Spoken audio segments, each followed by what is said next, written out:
अर्पित के मन में एक अजीब सी बेचैनी थी। आईने में जो आकृति दिखाई दे रही थी वह धीरे धीरे स्पष्ट होती जा रही थी। जैसे जैसे वह आकृति और साफ होती गई, अर्पित को महसूस हुआ कि वह किसी और ही दुनिया का है, जिसका संबंध किसी भूले बिसरे रहस्य से है। इतने में आकृति बोलती है, तुम्हें हवेली में वापस आना होगा, लेकिन इस बार यह सिर्फ तुम्हारा सांस नहीं होगा जो तुम्हें बचाएगा, बल्कि तुम्हारा विश्वास ही तुम्हें बचाएगा। और इतने में अर्पित बोलता।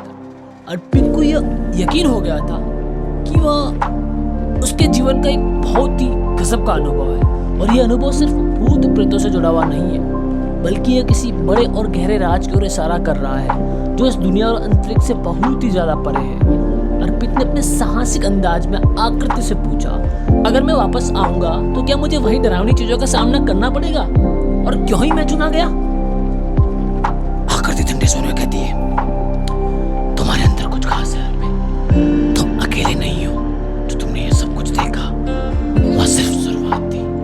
हवेली में जो कुछ तुम्हारे साथ हुआ वह केवल एक कदम था। असली खेल तो अभी शुरू हुआ है, और इस खेल में तुम्हारा हर कदम तुम्हारी दुनिया और हमारी दुनिया के भाग्य को तय करेगा। अर्पित के मन में असंख्य सवाल उठ रहे थे। यह क्या था? क्या सच में इंसान और दूसरी दुनिया के बीच में कोई गहरा संबंध था? अगर था तो क्यों सब कुछ उसे ही पता चला? इतने में आकृति अचानक से गायब हो गई और अर्पित के कमरे में घोर अंधकार छा गया। कमरे में मौजूद घड़ी की टिक टिक की आवाज बहुत तेजी से सुनाई देने लगी, मानो समय का रुख अचानक से बदल गया हो। तभी आईने में एक और चमक उठी और उसमें हवेली का दृश्य दिखाई दिया। हवेली पहले से भी अधिक रहस्यमय लग रही थी, और इस बार उसमें कुछ असाधारण था।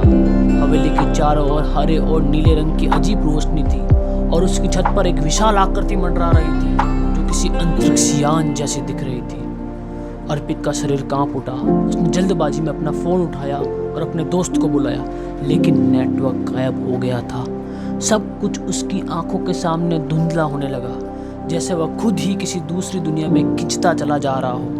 तभी अचानक उसको झटका महसूस हुआ, और वह अपने आप को हवेली के सामने खड़ा पाता है। वह समझ नहीं पा रहा था कि वो यहाँ कैसे पहुंचा, लेकिन अब पीछे मुड़ने का कोई रास्ता नहीं था। हवेली के दरवाजे अपने आप खुल गए और अंदर से एक गहरी अनजानी आवाज आई, स्वागत है अर्पित, यह तुम्हारी आखिरी यात्रा है। अर्पित धीरे धीरे अंदर गया। हवेली के अंदर का दृश्य अब पहले जैसा नहीं था। दीवारों पर अजीबोगरीब प्रतीक थे, और हवेली का हर हिस्सा एक विशाल अंतरिक्ष यान जैसा लग रहा था। जैसे जैसे वह आगे बढ़ा, उसे महसूस हुआ कि अब वह धरती पर नहीं है। अचानक हवेली की दीवारें पारदर्शी हो गई, और उसने देखा कि वह अंतरिक्ष में कहीं था, धरती से बहुत दूर। उसे सामने एक विशाल चमकता हुआ दर्पण दिखा, जिसमें उसकी ही परछाई नहीं थी। अचानक दर्पण में एक आकृति प्रकट हुई, वह रहस्यमय चेहरा जिसने उसे पहले डराया था, लेकिन इस बार वह और भी ज्यादा भयानक लग रहा था। आकृति ने गंभीर स्वर में कहा, तुम्हारी धरती पर हमारी सभ्यता का अंत करीब है अर्पित।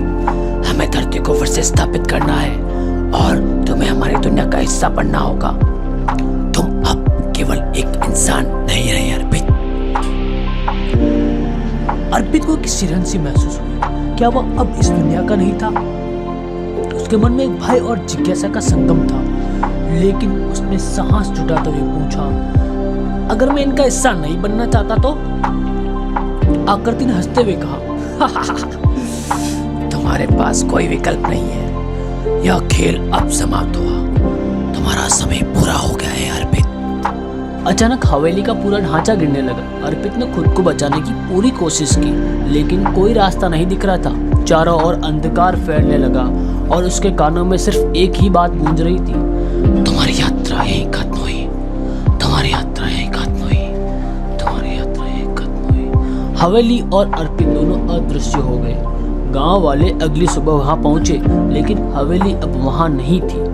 कोई भी नहीं जानता था कि अर्पित कहां गायब हो गया। वह रहस्य अभी भी बना हुआ है। क्या वह दूसरी दुनिया में चला गया, या यहाँ सिर्फ एक भ्रम था?